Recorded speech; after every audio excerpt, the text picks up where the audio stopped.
What's going on? It is so good to be back with you. I've been absent for a little bit, but hey, usually when I'm absent, it's because I'm working on something, okay? It's just not time to talk. It's a learning progress, okay? A learning progress, all right? Like, what in the world is a learning progress? Well, let me tell you what a learning progress is. It's when you're moving forward, but you're learning from your mistakes. You're learning from all your lessons. That's all it is. It's a learning progress. All right. Not a process, progress.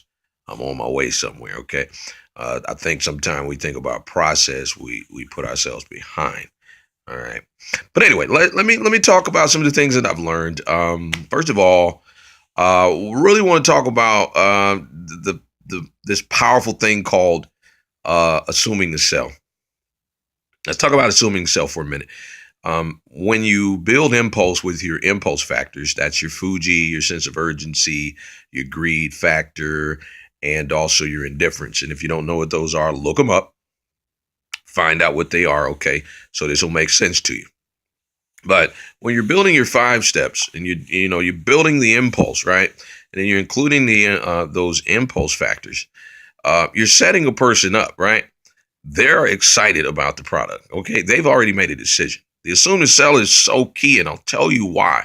This isn't going to take a whole lot of time to get it to you because it's real simple. The five steps to a conversation is for the subconscious. It's not for the conscious. So when you're talking to someone and you impulse them in their subconscious because the subconscious processes information 500,000 times faster than the conscious.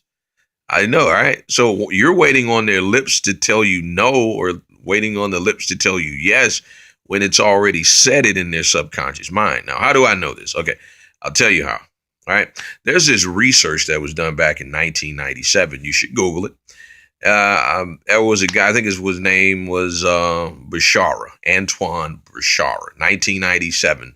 He did a study on the fear of loss, and it's fear of loss trumps uh, the ability to gain. It just does, right?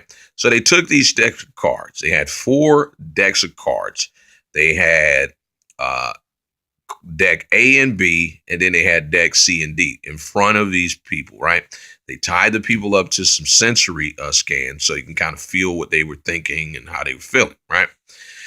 So he gave them all $2,000 and he said, try not to lose any, but try to gain more, right? And I said, every time you turn over a card, I'll tell you what it does, right? So then give them the rules, right? Just told them turn them over one at a time, and as they turn them over, they would kind of, tell them whether they got some money or not, right? And that's what they started doing. So started turning over the cards and turned over the cards, right? Till they got through the entire deck. Now, what's interesting about this is these are the rules, okay? The rules were deck A and B would give you $100 every time you turned over a card in those decks, and C and D would only give you 50. But in decks A and B, you could also pick a card that would ask the dealer to give you, to actually take away up to $1,500. But in the C and D deck, the most you could lose was up to 100. So what's funny is by the time they got finished, they were both in deck C and D by the time it was at the end because they had kind of had a hunch. They started feeling like, well, okay, it's probably safer to go to deck C and D. All right.